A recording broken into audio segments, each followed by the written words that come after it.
What's up everyone? Welcome back to the channel. तो this is the last part for financial management और इस part में हम लोग इस चैप्टर को बिल्कुल कंप्लीट कर देंगे। तो आइए समझते हैं हम लोग फिक्स्ड और वर्किंग कैपिटल के बारे में और इस शानदार चैप्टर को आज ही कंप्लीट करते हैं। चलिए लेट्स बिगिन।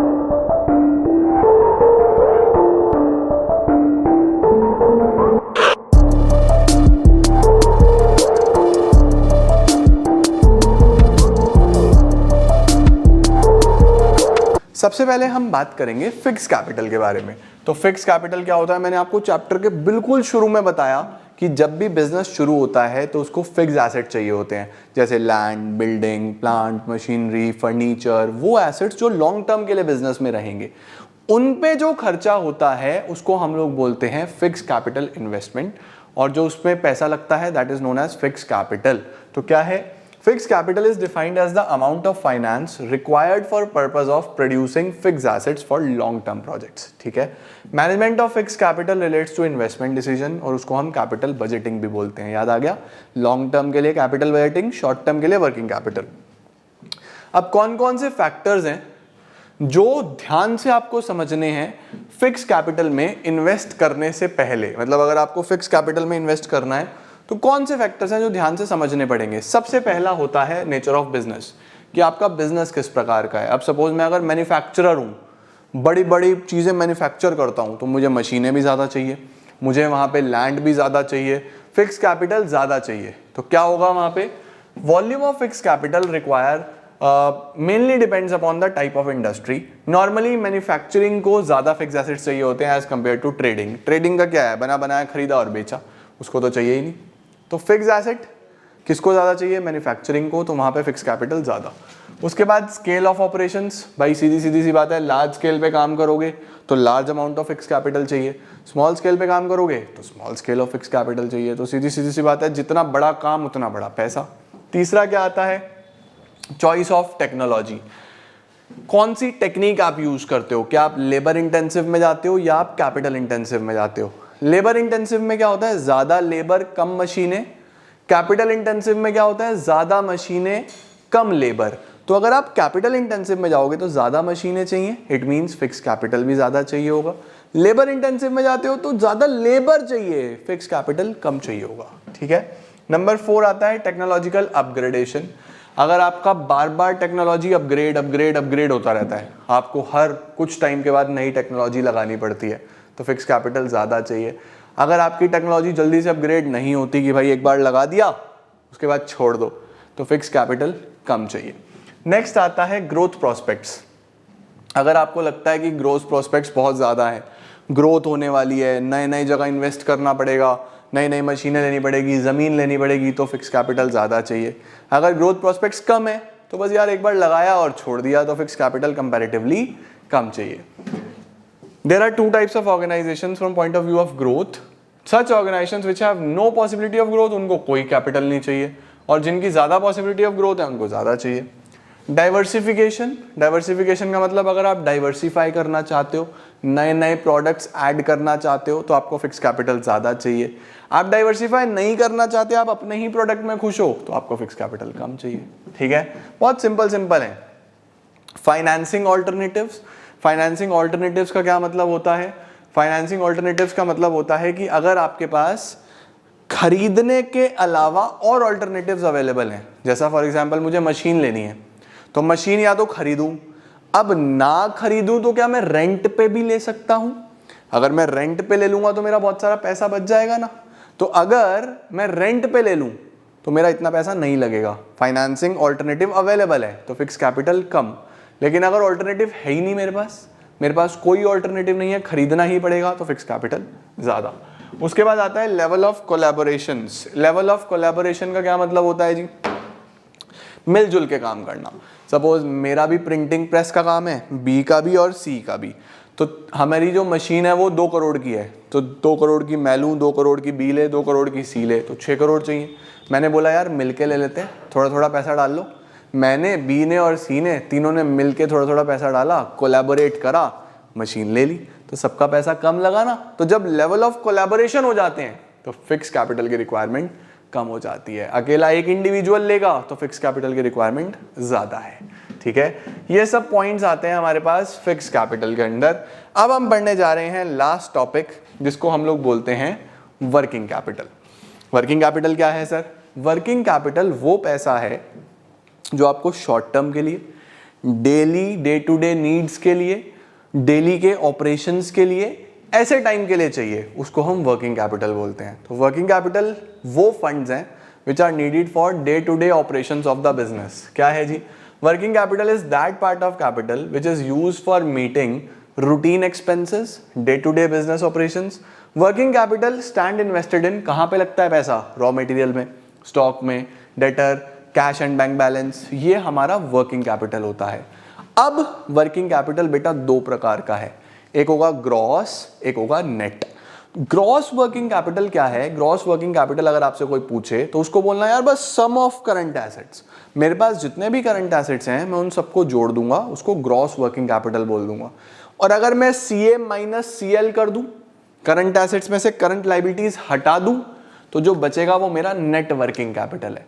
तो gross working capital is sum of current assets, net working capital is current assets minus current liabilities. तो देखो सबसे पहले क्या आ रहा है, there are two concepts, gross working capitals, this refers to investment in all the current assets, cash, debtor, BR, इन सबको जोड़ दो तो बन जाता है ग्रॉस।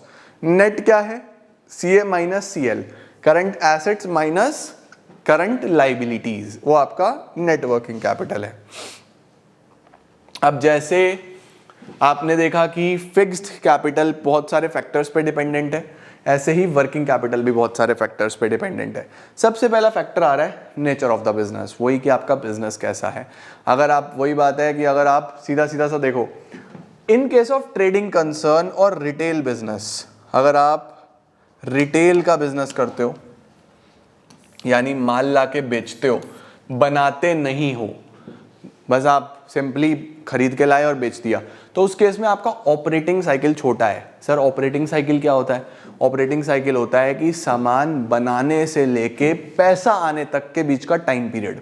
लाइक मैं सपोज मैन्युफैक्चरर हूँ, पहले मैं रिसर्च करूंगा, रॉ मटेरियल खरीदूंगा, फिर प्रोसेस करूंगा, work in progress, finish goods, फिर बेचूंगा, उधार पे भी जाएगा, पैसा आएगा। कितना बड़ा साइकिल है ना। यहीं अगर मैं एक रिटेलर हूँ, बना बनाया खरीदता हूँ, बेचता हूँ, पैसा आ जाता है, छोटा साइकिल है ना।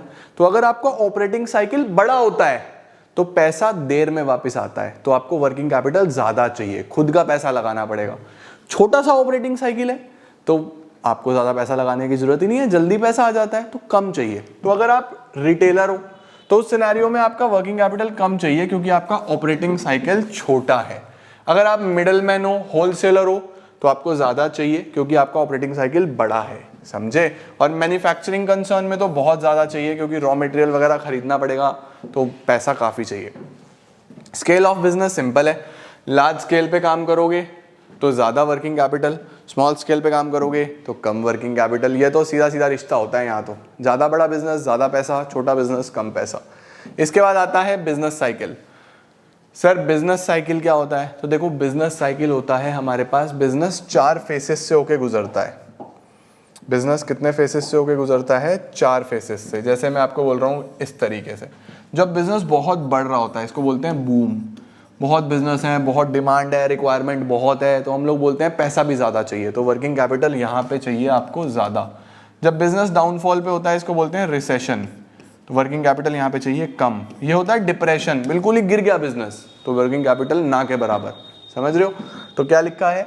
During boom period market flourish हो रही होती है, डिमांड बढ़ रही होती है, ज़्यादा प्रोडक्शन, ज़्यादा स्टॉक, ज़्यादा डेटर, वर्किंग कैपिटल भी ज़्यादा।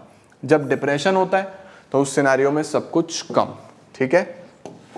सीजनल फैक्टर्स, सीजनल फैक्टर्स का मतलब होता है कि बहुत सारी ऐसी इंडस्ट्रीज हैं जैसे ये वूल, एयर कंडीशनर्स, रेफ्रिजरेटर्स, इनमें क्या होता है, ये सीजनल प्रोडक्ट्स हैं लेकिन इनकी डिमांड बहुत ज़्यादा होती है।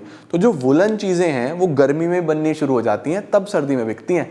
तो गर्मी में बनेगी तो उसको स्टोर भी करना पड़ेगा, इन्वेंट्री भी रखना पड़ेगा, उसका स्टोर करूँगा तो स्टोरेज कॉस्ट आएगी, वर्किंग कैपिटल ज़्यादा चाहिए। तो सीजनल प्रोडक्ट्स में इन्वेंट्री कॉस्ट आता है, इसीलिए उनका वर्किंग कैपिटल ज़्यादा होता है। तो क्या लिखा है? Seasonal factors also influence working capital. There are certain industry, wool, sugar, which have to buy raw material during a particular season and process them throughout the year. तो आपको पैसे की जरूरत लगातार चाहिए। Production cycle, production cycle simply raw material से finish goods. अगर आपका प्रोडक्शन साइकिल बड़ा है, रॉ मटेरियल से work in progress, semi finish goods, finish good, time लगता है इसके अंदर, तो पैसा भी ज़्यादा लगेगा, वर्किंग कैपिटल ज़्यादा चाहिए। प्रोडक्शन साइकिल छोटा सा है, फटाफट बन जाता है, कम लेबर, कम कॉस्ट, वर्किंग कैपिटल भी कम, ठीक है, ये प्रोडक्शन साइकिल में आता है। Credit allowed and credit availed, आप क्रेडिट कितना देते हो और आपको क्रेडिट कितना मिलता है। सपोज आप उधार बांटते हो खूब, क्रेडिट अलाउ करते हो आप बहुत बहुत बहुत, उधार बांटते हो, माल ही बेचते हो उधार उधार उधार उधार उधार। जब आप इतना कुछ उधार में बेचोगे तो पैसा तो आएगा ही नहीं आपके पास, पैसा नहीं आएगा तो आपको वर्किंग कैपिटल अपना पैसा ज़्यादा लगाना पड़ेगा। तो अगर आप ज़्यादा क्रेडिट अलाउ करते हो, उधार बांटते हो, तो आपको वर्किंग कैपिटल ज़्यादा चाहिए। लेकिन आप उधार बांटते ही नहीं हो, सब कैश में करते हो, तो वर्किंग कैपिटल कम चाहिए। सिमिलरली क्रेडिट अवेल्ड, आपको मिलता है या नहीं मिलता है। अगर मुझे उधार पे माल मिलेगा तो मुझे पैसे की जरूरत ही नहीं है, मैं उधार पे खरीदूंगा, बेचूंगा, पैसा दे दूंगा, मुझे वर्किंग कैपिटल की जरूरत ही नहीं है। लेकिन अगर मुझे उधार नहीं मिलता, सब कैश में खरीदना पड़ता है, तो पैसा भी तो देना पड़ेगा। तो उधार नहीं मिलता तो मुझे वर्किंग कैपिटल ज्यादा चाहिए। देखो क्या लिखा हुआ है, credit policy refers to average period for collection, it depends on number of factor, credit worthiness, clients, industry norms. तो अगर आप क्रेडिट अलाउ करोगे, मैं यहाँ पे लिख देता हूँ, अगर आप क्रेडिट अलाउ करोगे तो वर्किंग कैपिटल भी ज़्यादा, क्रेडिट अलाउ नहीं करोगे तो वर्किंग कैपिटल भी कम। सिमिलरली अगर सप्लायर आपको लॉन्ग टर्म क्रेडिट दे रहा है, आपको उधार में माल दे रहा है, तो कम वर्किंग कैपिटल से भी आप काम चला लोगे। लेकिन अगर नहीं दे रहा तो आपको पैसा ज़्यादा चाहिए होगा।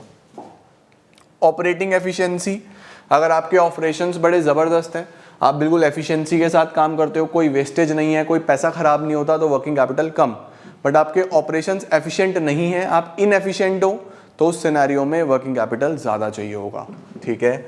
अवेलेबिलिटी ऑफ रॉ मटेरियल, अगर कोई ऐसा रॉ मटेरियल है बच्चों जो एकदम से अवेलेबल नहीं होता, आपको बल्क में खरीदना पड़ता है, इकट्ठा लेके आना पड़ता है, तो अगर कोई ऐसा रॉ मटेरियल है जो मुझे इकट्ठा लाना पड़ेगा, मेरे को जल्दी से अवेलेबल नहीं होता, तो उस सिनेरियो में हमें वर्किंग कैपिटल ज़्यादा चाहिए होगा, क्योंकि मुझे बल्क में खरीदना पड़ेगा, स्टोर भी करना पड़ेगा। लेकिन अगर कोई ऐसा रॉ मटेरियल है जो आसानी से मिलता है, इजीली अवेलेबल होता है, जितनी रिक्वायरमेंट है उतना ले लो, तो वहाँ तो मैं ऑर्डर लेके, पैसा लेके भी सामान खरीद सकता हूँ, तो वर्किंग कैपिटल कम चाहिए। अगर इजीली अवेलेबल है वर्किंग कैपिटल कम, इजीली अवेलेबल नहीं है वर्किंग कैपिटल ज़्यादा। ग्रोथ के तो सीधी सी बात है, ग्रोथ है इन्वेस्टमेंट ज़्यादा चाहिए, पैसा ज़्यादा चाहिए, वर्किंग कैपिटल ज़्यादा चाहिए। ग्रोथ नहीं है, पैसा कम, वर्किंग कैपिटल कम। लेवल ऑफ कंपटीशन, अगर मार्केट में बहुत कंपटीशन है, बहुत ज़्यादा कंपटीशन है, तो अगर मार्केट में फुल कंपटीशन चल रहा है आजकल, तो फुल लड़ाई झगड़े हैं, तो भाई साहब आप शॉर्टेज नहीं होने दे सकते स्टॉक की। मुझे पता है मेरा कस्टमर गया तो पड़ोसी से ले लेगा, बहुत कंपटीशन है बाजार में, तो मैं अपना स्टॉक हमेशा फुल रखूंगा। स्टॉक फुल रखूंगा तो माल डाल के रखना पड़ेगा दुकान में, फुल पैसा चाहिए, वर्किंग कैपिटल ज़्यादा। और कंपटीशन है ही नहीं, मेरे पास कोई ऐसी चीज़ है जिस पे मेरी मोनोपोली है, बस मैं ही बेचता हूँ बाजार में और कोई बेचता ही नहीं, तो उस सिनेरियो में मैं बोलूँगा चौड़ में बेचूंगा, भाई साहब लेना हो लो, नहीं तो मत लो, क्योंकि मुझे पता है मिलेगा ही मेरे पास से, तो वर्किंग कैपिटल कम, कोई समस्या नहीं है। नेक्स्ट होता है इन्फ्लेशन और राइजिंग प्राइसेस। प्राइस अगर बहुत ज़्यादा बढ़ रहे हैं तो ऑब्वियस सी बात है ज़्यादा सेल्स के लिए, मार्केटिंग के लिए पैसा ज़्यादा चाहिए, तो वर्किंग कैपिटल ज़्यादा चाहिए। लेकिन अगर बहुत ज़्यादा इन्फ्लेटेड नहीं है तो नॉर्मल वर्किंग कैपिटल से भी काम चल जाएगा, ठीक है। ये था हमारा पूरा चैप्टर, फिक्स कैपिटल करा, वर्किंग कैपिटल करा, और इसी के साथ फाइनेंशियल मैनेजमेंट खत्म। तो एक ओवरव्यू फटाफट से क्विकली चेक करो, पूरा चैप्टर आपने फाइनेंशियल मैनेजमेंट में क्या क्या पढ़ा है, सब फैक्टर्स सब इसमें आ जाते हैं, ध्यान से इसको देख लेना, कवर कर लेना, और इसी के साथ फाइनेंशियल मैनेजमेंट भी हो जाता है समाप्त। बहुत जल्दी मैं आपको बता के चल रहा हूँ, इकोनॉमिक्स बिजनेस स्टडीज में आपका पूरा कर दूंगा, फिर हम आराम से अकाउंट्स करेंगे और इनकी अदर टॉपिक्स करेंगे। तो मिलता हूँ बहुत जल्दी न्यू वीडियोस के साथ, तब तक अच्छे से पढ़ाई करो। All the best, keep growing and keep glowing.